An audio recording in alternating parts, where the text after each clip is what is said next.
Privatise हो रहा है, जी, स्कूल जी, एजुकेशन प्राइवेटाइज हो रहा है, बिल्कुल। सरकारी हॉस्पिटल्स प्राइवेटाइज हो रहे हैं। ये सब चीजें, क्योंकि कहना ये है गवर्नमेंट का कि ये हमारे ऊपर सफेद हाथी हैं, हमारे बजट में जो है वो हमारे जिसे कहते हैं कि खसारा बढ़ा रहे हैं हमारे बजट का। दूसरे एंड के ऊपर पार्लियामेंटेरियंस के बजट बढ़ते जा रहे हैं, प्रेसिडेंट हाउस का बजट बढ़ गया, प्रेसिडेंट हाउस की गाड़ियों का बजट बढ़ गया, प्रोटोकॉल का बजट बढ़ गया। हुकूमत की प्रायोरिटीज क्या है? मुझे जहाँ तक लगता है हुकूमत की प्रायोरिटीज़ में वो अपने आप को और खुद को ही प्रायोरिटाइज़ रखते हैं। हमेशा उनकी कोशिश ये होती है कि जो भी यहाँ पे आता है, जब जिसको भी मतलब पावर मिलती है, वो उस चीज़ को अपने लिए ही इस्तेमाल करता है। कभी भी अवाम के लिए या एक डेमोक्रेसी जो हम एक लोगो लेकर चल रहे हैं, उसके लिए कभी भी काम किया ही नहीं गया। लोगों के लिए काम करना मुझे लगता है कि पाकिस्तान में अभी तक देखा भी नहीं गया कि किसी ने वाक़ई पाकिस्तान के लोगों के लिए काम किया है। तो डेमोक्रेटिक जितने भी स्टांस हैं इनको हम लेके ज़रूर चल रहे हैं, लेकिन आई थिंक ये सिर्फ़ वक़्ती तौर पर, लफ़्ज़ी तौर पर इनका वजूद है, लेकिन कभी भी ये अप्लाई होते हुए नज़र नहीं आती। इसी तरह हमारे इंस्टीट्यूट्स में हमारी ये जैसे हम पंजाब यूनिवर्सिटी हमारी गवर्नमेंट इंस्टीट्यूट है, अब यहाँ पे भी देखें, अब हम लोग जब एज़ अ स्टूडेंट यहाँ पे एनरोल होते हैं, या हम एक चीज़ को प्रायोरिटाइज़ करके एक गवर्नमेंट इंस्टीट्यूट में एडमिशन लेते हैं, ये सोच के लेते हैं कि मतलब आप गवर्नमेंट इंस्टीट्यूट में आए हो तो उसके हिसाब से ही, मतलब प्राइवेट को आप प्रेफ़र नहीं कर रहे ना, यहाँ पर आके आपको मतलब एटलीस्ट मार्जिन मिलता रिलीफ है, मिलेगा। रिलीफ़ मिलता है, मार्जिन मिलता है, और एट द एंड मतलब मैंने खुद एमफिल में जब एडमिशन लिया था तो आई एम मतलब मॉर्निंग में मेरा ओपन मेरिट में एडमिशन हुआ हुआ है, तो इस वज़ह से मेरी फ़ीस जो है वो मतलब बहुत नॉर्मल थी, लाइक लग रहा था कि ठीक है यार, आप अपनी स्टडी को कंटिन्यू कर रहे हो, लेके चल रहे हो सारी चीज़ों को नॉर्मली, घर वालों के लिए भी प्रॉब्लम नहीं थी। अब जब हमारा लास्ट सेमेस्टर है एमफिल का, 4th सेमेस्टर में हमारी 100% फीस इंक्रीज़ हुई है, और इस पर स्टूडेंट्स में कुछ स्पेसिफिक स्टूडेंट्स ने, हमने अगर बात करने की कोशिश कोशिश भी की है ना, तो हमें यहाँ पे उस तरीके से मतलब फ़ौरन ये किया जाता है कि आपको कुछ भी कर लेंगे तो फ़ायदा नहीं। और स्टूडेंट्स भी हमारे यहाँ पर ऐसे हैं कि वो बात करना चाहते ही नहीं। क्यों? क्योंकि उनको पता है कि यहाँ पे एट द एंड कुछ भी नहीं हो सकता, और फिर टीचर्स के पर्सनल ग्रजेस आ जाते हैं एंड ऑल दैट, जो हम स्टूडेंट को ही यूनिवर्सिटी तो क्लेम कर रही है हमें तो फंड ही नहीं मिल रहे। कसूरवार मेनली जो जो है, जो पॉलिसी मेकर है, जैसे भाई ने भी बात की, आपका नहीं ख्याल कि स्टूडेंट को उस लेवल पे जाना चाहिए? स्टूडेंट्स को उस लेवल पे जाने के लिए पहले तो सब स्टूडेंट्स का एक प्लेटफॉर्म पे आना बहुत ज़रूरी है, और वो पॉसिबल पाकिस्तान में अभी तक नहीं हो पाता, क्योंकि हमारे यहाँ पे पॉलिटिकली अवेयरनेस नहीं है लोगों को, और पॉलिटिकली अवेयर होने के लिए बहुत ज़्यादा टाइम लगेगा, जो कि यहाँ पे इनिशिएटिव ही नहीं लिया जाता। हम आज तक प्रॉपर्ली इस चीज़ के ऊपर काम ही नहीं कर सके।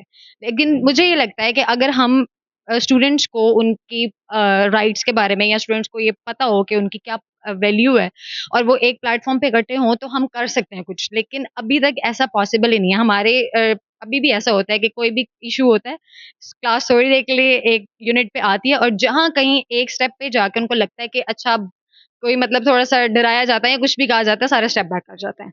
तो 1-2 लोग तो आज तक कुछ नहीं, इमरान खान ने अकेले क्या कर लिया, जो 1-2 लोग स्टूडेंट्स जो 2-3 बच जाएँगे, वो भी कुछ नहीं कर सकते। डटा तो हुआ, जी? डटा तो हुआ है मेरे ख्याल से।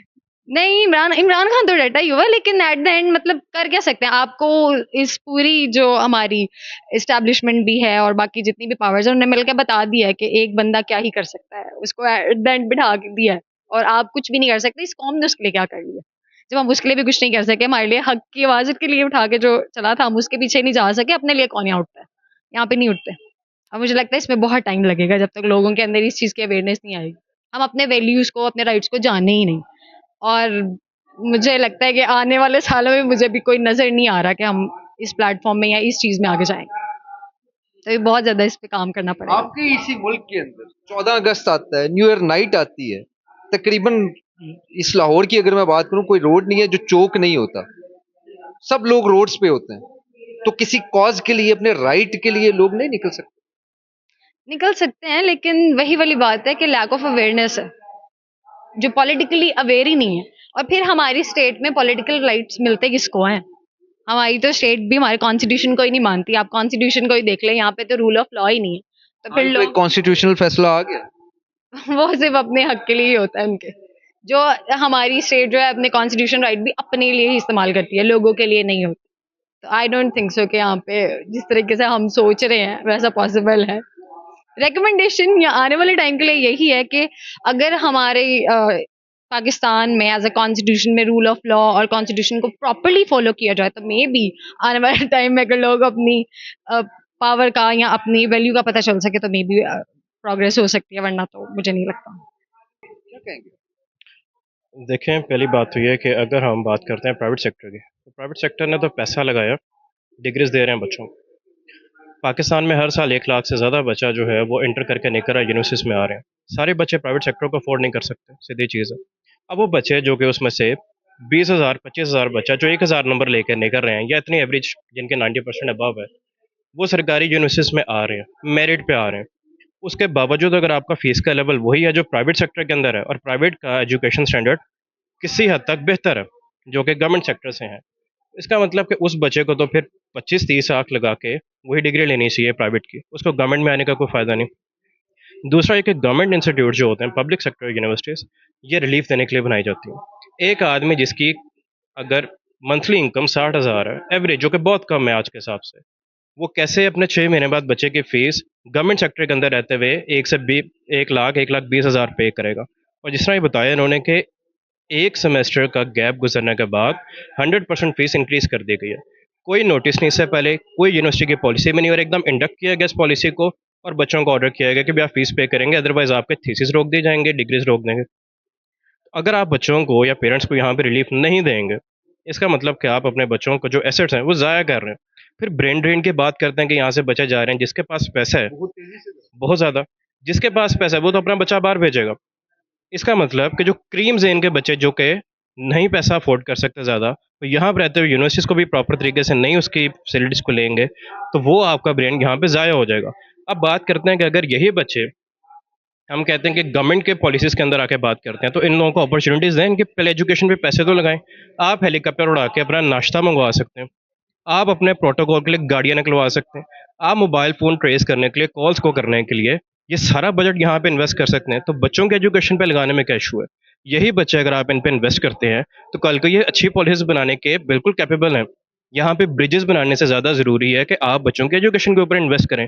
कल को यही बच्चे किसी बेहतर तरीके से आपको स्टैंडर्ड और पॉलिसीज़ के मुताबिक वो चीज़ें एडजस्ट करके देंगे। तो यहाँ पे गवर्नमेंट को, कोई भी गवर्नमेंट हो, चाहे खान साहब में, मियाँ साहब में, पीपल्स पार्टी आती है, सिर्फ अपनी एजुकेशन पॉलिसी को बेहतर कर लें और उसका रिजल्ट देखने के लिए 10 साल में बच्चों को इजाज़त दीजिए, पॉलिटिकल अवेयरनेस दें। उसके बाद गवर्नमेंट यूनिवर्सिटीज़ के अंदर उनको फैसिलिटीज़, वो स्टैंडर्ड्स प्रोवाइड किए जाएँ जो कि प्राइवेट सेक्टर दे रहा है। अगर प्राइवेट पैसा लेता है तो डेफिनेटली उनको फैसिलिटीज़ भी वो प्रोवाइड करते हैं। उनका एजुकेशन लेवल स्टैंडर्ड बहुत बेहतर होता है। तो इस चीज़ पे काम करने की ज़रूरत है कि अपने बजट को जो 67 तक आपने रख दिया बिलियन, पिछले साल आपका 100 प्लस पे था, आपने एजुकेशन को अपनी प्रायोरिटी पे रखा ही नहीं। आप उनको बजट को हर साल नीचे लेके आ रहे हैं। अगर आप यही करते रहेंगे तो एजुकेशन के लिए 5-6 बिलियन आपने लेके आ जाएंगे, और फिर बच्चों के लिए यूनिवर्सिटीज़ को बिल्कुल बंद कर दिया जाएगा। बेहतर ये है, ज़रूरत ये है इस चीज़ की कि गवर्नमेंट अपनी ऐसी पॉलिसीज़ बनाए जिसके अंदर एजुकेशन को प्रायोरिटी पे रखे, और उसके बाद स्टूडेंट यूनियंस के ऊपर काम करें। स्टूडेंट यूनियंस को इजाज़त दी जाए, वो बहाल हों। बच्चे अपने मसले जो भी इश्यूज़ हैं उनके, वो आपस में एक प्लेटफॉर्म पे बैठ के डिस्कस करेंगे। उसके बाद यूनिवर्सिटी के जो उनके कोऑर्डिनेटर्स हैं, उनके थ्रू वो किसी प्लेटफॉर्म तक बात लेके जा सकते हैं। अगर आपने यही चीज़ है कि पॉलिटिकल अवेयरनेस बच्चों में रोक देनी है, उनको कि भी यहाँ से कोई पॉलिटिक्स ना स्टार्ट हो जाए, ग्रुपिंग ना हो, तो बच्चों के जो बाकी बेसिक मसले हैं, जो फीस वगैरह से रिलेटेड भी हो सकते हैं और भी कितने इश्यूज़ हैं, वो सारे के सारे दब जाएँगे। अच्छा, ये मुतालबात बड़े लॉजिकली आपने हर पॉइंट को रेज़ किया है। ये मुतालबात तकरीबन दहाइयों से चले आ रहे हैं। मुतालबात से तो गवर्नमेंट के कान पर जूं तक नहीं रही। अगर गवर्नमेंट अपनी पॉलिसीज़ ये बनाना चाहती है तो जूँ रेंगेगी। अगर तो उन्होंने अपनी एक के बाद एक जनरेशंस को गवर्नमेंट के अंदर लाना है, तो फिर तो कोई इश्यू नहीं है। फिर मॉरिशस सियासत जारी है, वो चलती जाएगी। अगर कोई आवाम चेंज, पिसती रहेगी। अवाम पिसती है और पिसती रहेगी, और हर गवर्नमेंट में पिसती रही है। कोई गवर्नमेंट जो उठ के एजुकेशन के ऊपर काम करना चाहती है, हमें दिखाएं अपनी पॉलिसीज़ को, स्टूडेंट्स को लाके इंडक्ट करें ना, आप अपने किसी प्लेटफॉर्म पे स्टूडेंट्स को बुलाएं, उनसे इंटरेक्शन करके पूछेंगे क्या इश्यूज़ चल रहे हैं। जहाँ पे जो लोग गवर्नमेंट के अंदर बैठे हुए जो उनको सजेशंस दे रहे होते हैं, जो कि उनको अपनी ज़ातियत पे, उनके टाई का कलर कौन-सा है, उनका कोट कौन-सा पहना है जी, ये बता सकते हैं, लेकिन स्टूडेंट्स की कोई वहाँ पे बात पहुँचाने के लिए कोई रिप्रेजेंटेटिव नहीं होता। किसी स्टूडेंट के यहाँ पे जो यूनियंस हैं या किसी भी इंस्टीट्यूट से हम यहाँ पे नहीं देखते कि उनकी रिप्रेजेंटेशन किसी जगह पे नज़र आती है कि वो स्टूडेंट्स के इश्यूज़ को, या गवर्नमेंट को ये बताया जाए कि यहाँ पे ये यूनिवर्सिटीज़ के स्टूडेंट्स ये आपके साथ कोलैबोरेट करना चाहते हैं, कोई बात करना चाहते हैं, कोई कोऑर्डिनेशन के लिए प्लेटफ़ॉर्म नहीं है। इसके लिए जिस तरह इंडिया की एग्ज़ाम्पल है, बड़ी क्लियर, पीएम मोदी जो उनके, वो इंटरेक्ट करते हैं बाकायदा, हर इशू को वहाँ पे रिजॉल्व करने की बात करते हैं बच्चों के साथ बैठ के भी। तो क्या आप इतनी सी चीज़ वहाँ से इंडक्ट नहीं कर सकते, या हमने सिर्फ इंडिया को अपना एक एनिमी के तौर पे देख रहे हैं? अगर आप पोटेंशियल एनिमी देख लें तो बाकी फील्ड्स के अंदर भी देख लें कि थोड़ा सा ये देख लें कि आईटी सेक्टर पे कैसे इन्वेस्ट किया जाता है दुनिया को अपने पोटेंशियल एनिमी कैसे रहा? वो $670 की इकोनॉमी, बिलियन डॉलर की इकोनॉमी आप $1 अरब के लिए मिलते करें। तो फिर हकीकत तो ये है, अपने आंखों से पर्दे उठाने की ज़रूरत है कि इंडिया के साथ आपका किसी चीज़ में ना कंपैरिजन है, ना दुश्मनी है, क्योंकि आप दुश्मनी को बर्दाश्त कर नहीं सकते। वो ना दुश्मनी की बात करते हैं, सीधा-सीधा अपनी आईटी इंडस्ट्री को इस हद तक लेके जा चुके हैं आगे तक कि पूरी दुनिया की मार्केट अट्रैक्ट हो गई है। वो ग्लोबल हब बन रहा है और बदले में यहाँ पे पाकिस्तान के जो वही नौजवान, एक ही बेल्ट है ये, एक ही रीजन है, एक ही जैसा दिमाग है, पाकिस्तान, बांग्लादेश, इंडिया के बच्चे, अगर वहाँ पे आईटी पे काम हो रहा है, यहाँ पे जब फ्रीलांसर्स काम करने की बात करते हैं, आप टैक्स इम्पोज़ कर देते हैं। एक इंडस्ट्री जो कि बिल्ड होना लगी थी, जो पाकिस्तान को अच्छा रेवेन्यू जनरेट करके दे सकती थी, आपने उस पे काम करने के बजाय उस पे टैक्सेस लगाने की बात कर दी। तो यहाँ पे तो फ्रीलांसिंग की वेबसाइट्स के ऊपर देखा जाए तो पाकिस्तान के एक रैंकिंग है जिसके अंदर वो काम कर रहे हैं बच्चे बैठ के। तो क्या ये गवर्नमेंट को इस चीज़ के ऊपर सोचना या नज़र नहीं आ रहा कि इन बच्चों के लिए काम किया जाए?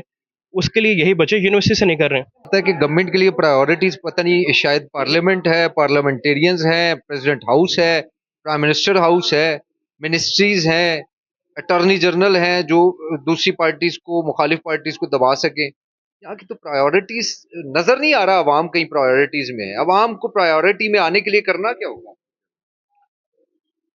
इसका अगर एज अ स्टूडेंट मैं जवाब देता हूँ तो भाई मैं यहाँ पे एजुकेशन लेने के लिए आया हूँ, मैं पॉलिटिकल साइंस का सब्जेक्ट पढ़ा। इसका मतलब कि मुझे पॉलिटिकल अवेयरनेस है, मैं यहाँ पे अपने राइट्स को बोलने के लिए, लेने के लिए मैं कहता हूँ कि यहाँ पे स्टूडेंट यूनियंस को अलाउ किया जाए, क्योंकि स्टूडेंट यूनियंस बनती हैं, वो अपने इश्यूज़ को रेज़ करती हैं, उनको कोई प्लेटफॉर्म मिलता है और उसको आगे लिंक किया जाए। अब ये काम यूनिवर्सिटीज़ का है, यूनिवर्सिटीज़ आगे अपने जो उनके एडवाइज़र्स हैं, पीएम्स तक हैं, उन तक लेके जाएँगे बात को। और उसके बाद एक अपील भी ये है, जो हेड ऑफ़ द स्टेट हैं, प्राइम मिनिस्टर्स हैं, प्रेसिडेंट्स हैं, मिनिस्टर्स हैं, ये बच्चों के साथ डायरेक्ट आके हमारे सामने बैठे हमसे बात पूछें कि आपके कंसर्न्स क्या हैं, क्या इश्यूज़ हैं, आप तक एक्सेस करने के लिए कौन-सा बंदा दरमियान में हमारा कोऑर्डिनेट कर रहा है और हम अपने डायरेक्ट इश्यूज़ वहाँ तक लेके जाएँ। अगर तो कर सकते हैं तो ठीक है, वोट भी आपके लिए होगा, जो गवर्नमेंट एजुकेशन पे लगा देगी पैसा, अगर गवर्नमेंट नहीं करती तो फिर क्या रहा? फिर तबाही है।